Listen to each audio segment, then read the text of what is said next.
Buying a digital video game to simulate the act of sleeping in a tent and cooking over an open flame is the ultimate irony for a generation that refuses to leave the house because the real-world weather outside is slightly inconvenient. Farming Camp perfectly weaponizes this dynamic by taking the standard high-maintenance farming simulator and stripping it down into a highly mobile, outdoorsy survival-late camping experience. Instead of inheriting a massive permanent piece of real estate with a multi-room house, you start with a basic tent, a sleeping bag, and a small, temporary patch of soil that you have to clear, cultivate, and defend from the local wildlife. The core hook revolves around portability. You're constantly packing up your gear, trekking deeper into dense atmospheric national parks, and setting up new agricultural outposts next to roaring rivers or atop misty mountain ridges. The developers nailed the sensory details here: the sound of heavy rain hitting your canvas tent, the crackle of a campfire cooking a freshly caught trout, and the satisfying visual of watching your small campsite slowly upgrade into a high-end glamping paradise with solar panels and luxury cots. Sure, the lack of a massive central town filled with dozens of romanceable NPCs might make the social aspect feel a bit lonely compared to the genre giants, but the pure focus on solitude, self-sufficiency, and nature makes it the absolute perfect recommendation for anyone who wants to go camping without dealing with actual mosquitoes, damp socks, or the terror of a real bear invading their campsite.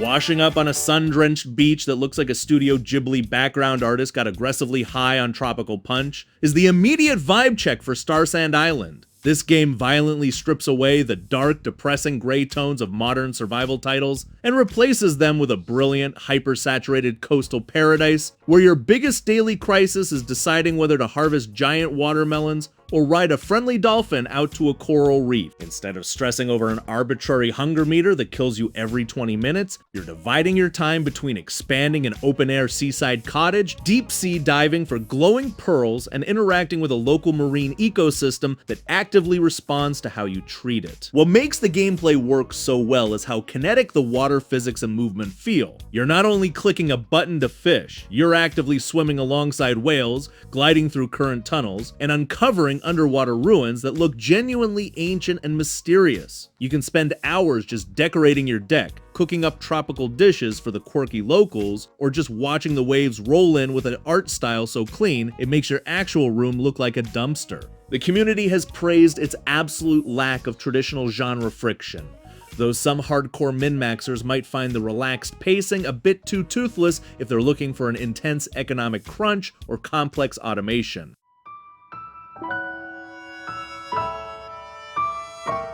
Nippon Ichi Software decided to look at the massive global craving for cozy farming simulators and thought, let's let the developers behind our flagship horror series, Yomawari, make one. The result is Village in the Shade, a breathtakingly gorgeous, hand-painted rural life sim that spends 80% of its time being a deeply satisfying, peaceful, slow-life game where you fish, hunt, and grow vegetables in the remote town of Kagatsu. The catch, however, is a layer of profound, stomach-churning uncanniness dictated by a set of incredibly strict, ominous local rules, the most important one being that you are absolutely under no circumstances allowed to step foot outside at night. The game masterfully weaponizes a brilliant dynamic of tension and relief, letting you lower your guard while building the perfect farm layout, only to drop a deeply unsettling local tradition or eerie event right in your lap when you least expect it. Fortunately, if your anxiety levels can't handle the sudden spikes of psychological dread, the developers threw in a dedicated peaceful life mode that strips out the creepy elements, allowing you to just grind your farm layouts in pure comfort. It is a phenomenally unique atmospheric experiment that proves you can build an incredibly high-quality farming game while keeping the player constantly looking over their shoulder, making it an absolute must-play for anyone who wants a little psychological thrill with their turnip harvest.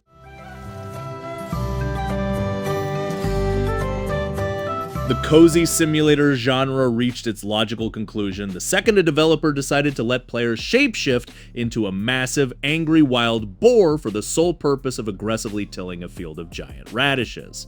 Tales of Seikyu drops you and your sister into an ancestral rundown farmhouse on a mystical island populated entirely by mythological yokai spirits, ranging from a deeply thoughtful otter fisherman named Torleone to a hyper-focused direct carpenter named Sasaki. The absolute killer feature here is your Fox Clan lineage, which allows you to actively transform into various spirit forms on the fly. You can soar over the mountain peaks as a Tengu or dive deep beneath the ocean waves as a water spirit to hunt down sunken treasures and hidden ruins. But what really caught the community's attention is the fact that it feels like a genuine mature life sim.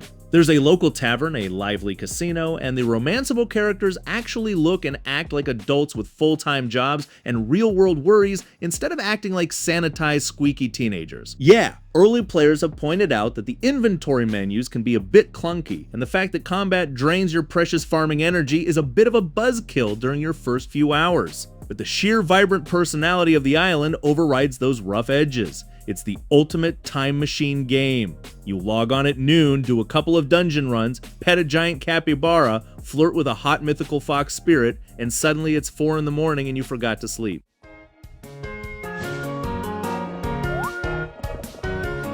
Stepping into a vibrant world that looks like a pristine 90s Saturday morning anime tape was retrieved from a time capsule is the immediate hook of Fields of Mistria.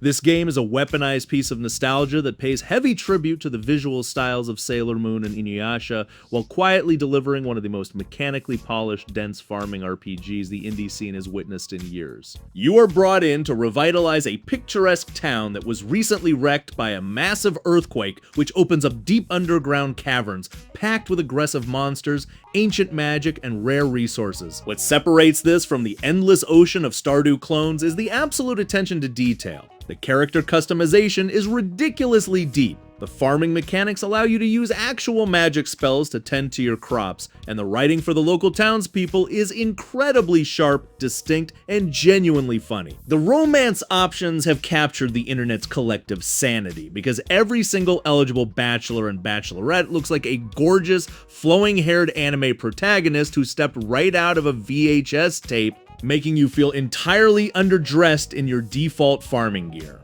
Yeah, the current progression gates mean you might hit a narrative wall sooner than you want to, and the economy can feel a bit brutal when you're trying to fund expensive town restoration projects early on. But the sheer undeniable charm, flawless soundtrack, and smooth as butter gameplay make it an absolute titan of the genre that demands your attention right now.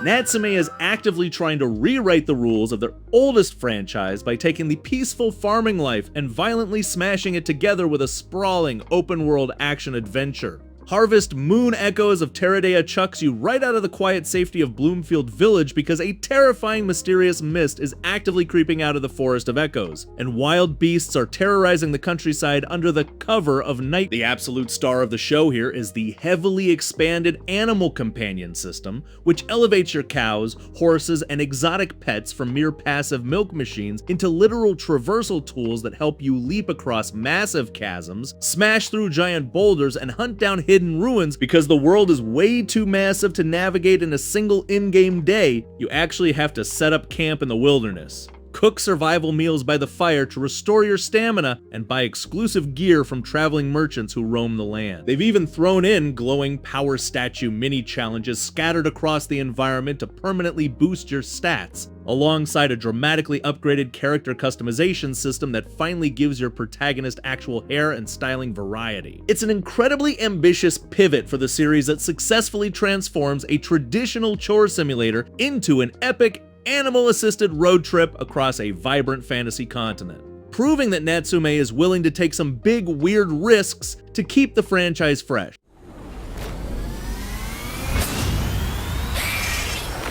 Picture the sheer panic of trying to gaslight an entire society of highly opinionated microchips on a planet-sized junkyard, all while wearing a fake robotic helmet just to hide the fact that you're a squishy, fragile human. That is the exact chaotic energy powering Silicone Heart. a cyber farming automation RPG that takes the traditional cozy farming template and violently throws it into a blender full of scrap metal and neon grease. Instead of planting standard boring old carrots to feed a village of generic fantasy peasants, you're literally cultivating freakish biomechanical crops that harvest raw metal out of industrial waste. Mostly because energy is the literal currency on this garbage heap of a world. The local robots need it to survive, the surrounding districts need it to keep their grids from collapsing, and you need it to fund your escalating addiction to heavy machinery. What's genuinely awesome here is that the automation element doesn't force you into a grueling, spreadsheet-heavy factory simulator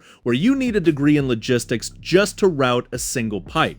Instead, you build, upgrade, and deploy a tiny, scurrying army of drone helpers that physically run around your base, watering crops and hauling materials, giving the entire layout a frantic, kinetic pulse that feels incredibly alive. Plus, there's a sneaky layer of survival anxiety thrown in, courtesy of a corrupted central factory that's actively trying to digest the planet, forcing you to assemble and send out combat bots to protect your turf from rogue machinery.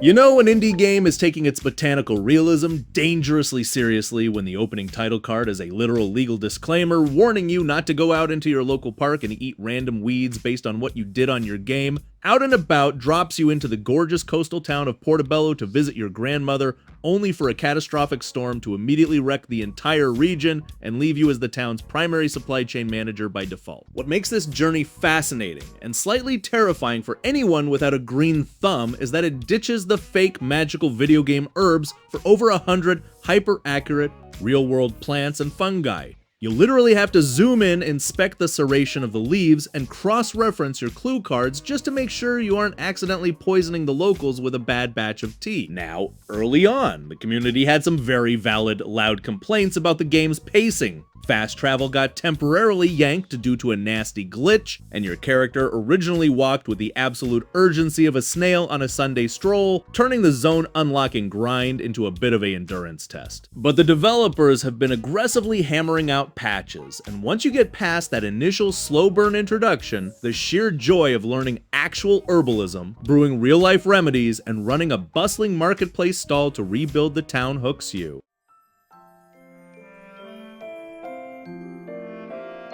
Magical boarding schools in video games almost always force you to deal with ancient prophecies, psychopathic dark lords, or weirdly lethal sports played on flying brooms. But this next title understands that the real fantasy is just hanging out with a magic cat and avoiding student debt. Kitori Academy steps away from the high-stakes life or death drama and places you into the shoes of a peaceful wizard apprentice, complete with a fully customizable spirit companion that you can actively pamper with treats, which automatically makes it superior to my real-world pet who treats me like an annoying landlord. The daily gameplay revolves around attending actual scheduled classes, like heading into a massive foggy greenhouse for advanced botany, or mixing volatile ingredients to brew complex potions. But the developers smartened up the formula by injecting a chaotic, unexpected events system. You'll just be minding your own business, trying to study quietly in a giant maze-like library, when a bunch of giant magical ink squids suddenly invade the room, corrupting the walls and forcing you to whip out your wand for a frantic arcade-style cleanup operation. It gives the entire campus this living, unpredictable pulse where you're constantly torn between building relationships with other apprentices, catching rare bugs in the whispering outskirts, and defending the hallways from weird arcane residue.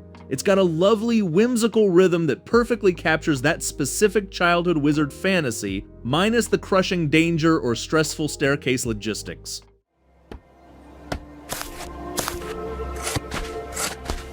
Packing a rusty iron hoe and a dented watering can into the cargo bay of a multi-million-dollar starship sounds like a terrible business plan, but it turns out intergalactic homesteading is the ultimate sci-fi hustle. Farlands takes the traditional rural farming setup and blasts it straight into deep space. dropping you on a remote, overgrown alien rock with a broken ship and a mandate to turn space junk into a profitable agricultural empire. The gameplay brilliantly forces you to balance your limited oxygen and energy meters while exploring a procedurally shifting solar system, traveling to different alien planets to scavenge rare seeds, ancient tech, and exotic minerals. You're not only watering standard corn here, you're cultivating freakish, glowing alien flora that might literally bite you back if you stand too close. Upgrading your starship's engine to reach harsher sectors and selling your cosmic produce to eccentric alien merchants who visit your landing pad. What really sets it apart is the environment design, where every new planet you scan and land on has its own gravity, bizarre weather patterns, and specific ecological hazards that force you to change your loadout.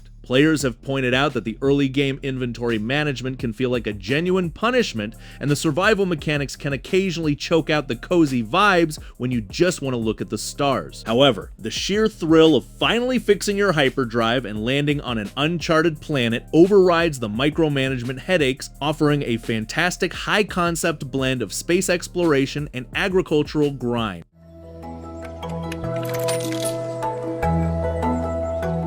Running the plant shop of your absolute dreams sounds like peak relaxation until you realize your entire digital livelihood depends on keeping over 100 hyper-specific real-life houseplants from violently shedding their leaves the second a customer looks at them wrong. Leafy Corner is a cozy, low-stress shop simulator that throws out the stressful, hyper-optimized economic crunch of standard business management games in favor of a pure green thumb fantasy. Instead of managing employee health benefits, arguing over international supply chains, or balancing corporate spreadsheets to avoid immediate bankruptcy, your primary concern is literally watching individual leaves slowly unfurl as you dust off your clay pots and arrange your shelves to maximize the aesthetic vibes. The absolute highlight here is hunting down rare plant variegations, which is basically the cozy gamer equivalent of pulling a shiny holographic card from a booster pack, while trying to satisfy eccentric local customers who stroll into your store with incredibly vague, problematic requests like, "Give me something that matches my living room's aura." What's great is that it respects your time. There is no hardcore micromanagement or deep economic anxiety here, just a beautifully simple, highly addictive gameplay of growing greenery,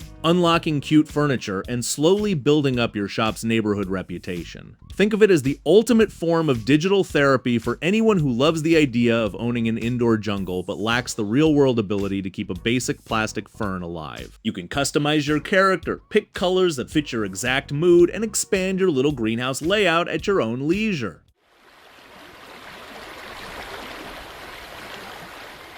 Stepping into a gorgeous pixel art fairyland created by ex-Fable developers sounds like a dream, right up until you sign a literal blood pact with a mysterious gentleman in a top hat and realize your character is going to grow old, wither away, and force you to play as their children. That is the beautifully ambitious, deeply eccentric core of Kynseed, an RPG where the passage of time isn't just a basic visual gimmick, it's the entire foundation of the gameplay. Instead of working a single farm for eternity like an immortal agricultural deity who never ages, you're actively building a generational dynasty, passing down your skills, your inventory, and your family trauma to your offspring, while the world around you dynamically ages, shifts, and reacts to your choices. You can buy and physically run various local businesses, whether that means burning yourself at the blacksmith forge, mixing experimental remedies at the apothecary, or running the local tavern, where you actively judge the drinking habits of the village regulars. The combat takes a sharp tactical turn into dark fairy tale territory, where monsters aren't just minor inconveniences. They are genuine threats that require you to master unique weapon styles and artifact abilities in dangerous, shifting realms. It balances the wholesome joy of raising a family, harvesting crops, and attending local festivals with a persistent,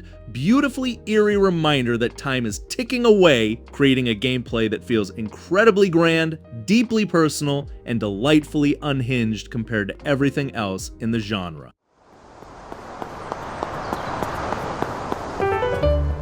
Chucklefish and Robotality are taking the absolute zero-crunch high road to game development, which means we've waited a literal lifetime for this project, but the resulting magical life sim looks completely worth the agonizing patience. WitchBrook drops you right into the bustling, beautifully animated seaside city of Mossport as the newest resident witch enrolled at the local college. What makes this magic school experience stand out is the sheer living scale of the city. Every single student, teacher, and shopkeeper operates on a hyper-detailed, persistent daily schedule. They are actively drinking at the pub, studying in the library, or changing out their winter mittens for spring sun hats, independent of what you're doing. You're dividing your precious hours between mastering the volatile arts of potion brewing, racing your classmates on flying brooms through the park, renovating a cozy woodland cottage, and trying to flirt with a colorful cast of dateable characters. The game even lets you drag up to 3 friends into full online co-op to run your own magical side hustle businesses together, sell crafts at the Sunday market, or just cause absolute arcade chaos on the weekends. It beautifully captures the whimsical academic charm of a magical adolescence while delivering a dense, socially immersive world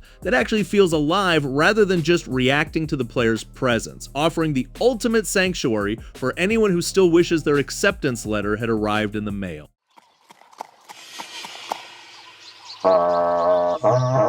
Trading your standard denim overalls and generic wooden rake for a traditional poncho, a sharp knife, and a heavy leather lasso is the immediate culture shock that makes our final game stand out from the crowd. Gaucho in the Grassland takes the cozy farming template and violently relocates it to the sprawling Brazilian pampas, immersing you headfirst into the rich, rugged world of South American cowboy culture. Instead of just minding a quiet patch of parsnips, your daily routine involves riding your horse across massive open grasslands, tracking down and lassoing wild cattle, and building up a massive cattle ranch from scratch alongside your loyal herding dog. But the absolute wild card here is the inclusion of South American folklore. The game dynamically shifts when night falls, forcing you to protect your livestock and ranch from mystical shape-shifting entities like the mischievous Sasi or the fiery Boitata serpent using ancient wards and quick reflexes. The community has noted that the horse controls can occasionally feel like you're steering a stubborn shopping cart, and the cattle herding AI loves to glitch out at the worst possible moments, leaving your cows stuck behind fences. However, the distinct cultural identity, the traditional house customization, and the unique setting carry the experience, proving you don't need another generic European valley to make a compelling life sim, especially when you can spend your evenings drinking mate by the fire after wrestling a mythological monster away from your prize bulls. Okay everyone, thanks so much for watching. If you liked that video, please leave a like and subscribe, and ring the bell if you want to get notified when we release new content. We hope to see you in the next video.